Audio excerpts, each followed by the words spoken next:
Technology has had a huge impact on our lives over the past 2 decades. Everything that stood on our desks and shelves now fits in our pockets. Rows of books and encyclopedias that only benefit a few are now being replaced by shared and accessible services and content from anywhere. Who would have imagined 20 years ago that a phone, or 10 years ago that a watch would allow us to know so much? Can you imagine what your clothes will do? Your glasses?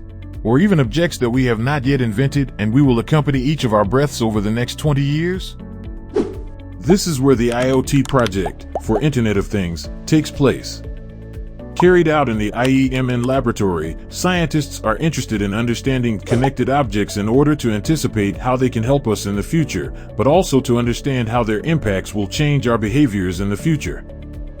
These scientists gather around 3 pillars to understand how these connected objects will make sense.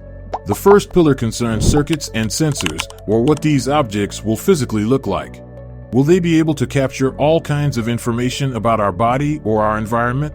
Will we have to constantly recharge them, or will they be sufficiently autonomous for that? It is in this challenge that scientists reflect on the materials used to build tomorrow's objects and how to minimize energy consumption while increasing productivity. The second pillar is information as a whole. What can objects know about ourselves? What will they have to tell us? Can they really help us in our choice? They must be able to process and communicate information in a secure and confidential manner. The third pillar deals with the environment at any scale. To what extent can these objects bring us more while losing less? Can they help us without them bothering us? How can these technologies benefit the greatest number at the least sacrifice for anyone? This is to determine the environmental impact of these objects and to reduce the ecological impact of the latter.